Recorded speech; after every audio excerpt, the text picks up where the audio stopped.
আরামবাগ সাংগঠনিক জেলা বিজেপির পক্ষ থেকে আরামবাগ সাংগঠনিক জেলা বিজেপির সভাপতি বিমান ঘোষের নেতৃত্বে একটি মিছিল বের হয় আরামবাগের দৌলতপুর জেলা বিজেপির কার্যালয় থেকে আরামবাগের মহকুমা বিদ্যুৎ দপ্তরের অফিস পর্যন্ত এবং সেখানে একটি বিক্ষোভ কর্মসূচিও করেন। বিজেপির মূল দাবি, দিনের পর দিন বিদ্যুতের মূল্য বৃদ্ধি এবং 3 মাস অন্তর যে বিদ্যুতের বিলের রিডিং নেওয়া হয়, অবিলম্বে রাজ্য সরকারকে সেই প্রথা বাতিল করে প্রত্যেক মাসে বিদ্যুৎ মিটারে রিডিং নিতে হবে এবং ইউনিট প্রতি বিদ্যুতের যে দাম তা কমাতে হবে। যদিও আরামবাগের সাংসদ মিতালি বাগ বলেন, বিজেপি এমনিতেই লোকসভায় নেই, তাই প্রচারের আলোতে থাকার জন্য এই সমস্ত আন্দোলনগুলো করছে। ট্রেনের বগি যেমন বিচ্যুত হচ্ছে লাইন থেকে, সেই রকমই বিজেপি মানুষের কাছ থেকে সেই রকমই বিচ্যুত হয়ে পড়েছে। মানুষ আর বিজেপির পাশে নেই। মমতা ব্যানার্জিকে মানুষ 2 হাত ভরে আশীর্বাদ করছেন। 24 আওয়ার্স আরামবাগের রিপোর্ট।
আমরা ভারতীয় জনতা পার্টির পক্ষ থেকে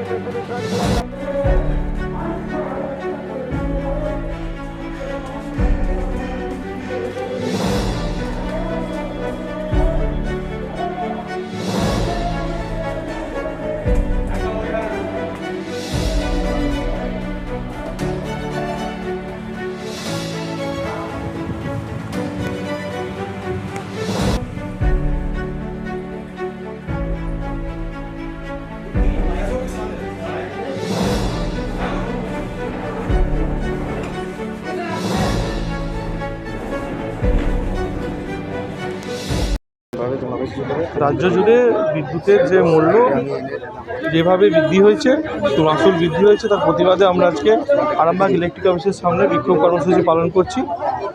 তো এই বিক্ষোভ কর্মসূচি দৌলতপুর জেলা কার্যালয় থেকে মিছিল আকারে এসে আমরা আজকে এখানে বিক্ষোভ কর্মসূচি পালন করছি। বিদ্যুৎ বিলের মাসুল বৃদ্ধির জন্য। দ্বিতীয় কারণ হচ্ছে প্রতি মাসে ইলেকট্রিক মিটারে রিডিং নিতে হবে, রিডিং নিয়ে বিল পাঠাতে হবে। এখানেও একটা বড় দুর্নীতি এবং রাজ্য সরকার রাজ্য সরকার যে বিদ্যুতের দাম বাড়িয়েছে তার প্রতিবাদে সাধারণ মানুষের পক্ষ থেকে আরামবাগ বিজেপি সাংগঠনিক জেলা আজকে এই প্রতিবাদ মিছিল বা অফিসে একটা ডেপুটেশন দেওয়ার ব্যবস্থা আছে। তো সাধারণ মানুষের পক্ষ থেকে আমরা এই বার্তা সরকারের কাছে দিতে চাই, যাতে সাধারণ মানুষের কথা ভেবে বিদ্যুতের বিল কমানো হয়। এইটার জন্যই আমাদের আজকে এই মিছিল। 3 মাস ছাড়া তো বিল রিডিং নেওয়া হয়। হ্যাঁ, এটা আমাদের তরফ থেকে একটা দাবি আছে যে প্রতি মাসে আমাদের বিদ্যুতের বিল নিতে হবে, প্রতি মাসে মাসে বিদ্যুতের রিডিং নিতে হবে। এটা আমাদের একটা দাবি আছে। আপনার পরিচয়? আমি আরামবাগ সাংগঠনিক জেলার মহিলা মোর্চার সভানেত্রী সিটিকোনা মেম্বার।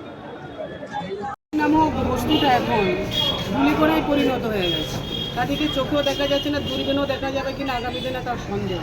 তারা প্রচারের আলোয় মানুষের সামনে থাকার জন্য বা টিভির পর্দায় আসার জন্য বিভিন্ন রকম তারা আন্দোলন করে যাচ্ছে।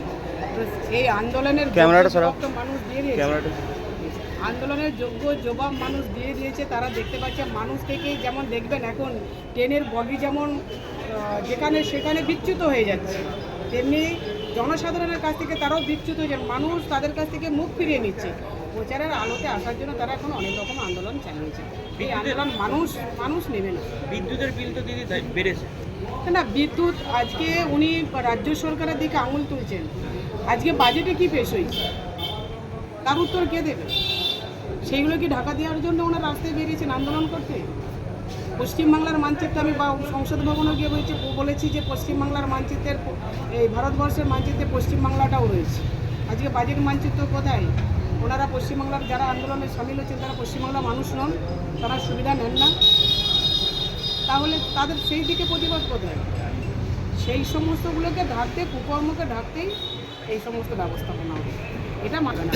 আর মমতা বন্দ্যোপাধ্যায় মানুষের পাশে ছিল, আছে, থাকবে এবং সারাক্ষণে মানুষের পরিষেবা নিয়ে ভাবছে বা সুবিধা অসুবিধার কথা ভেবে চলছে।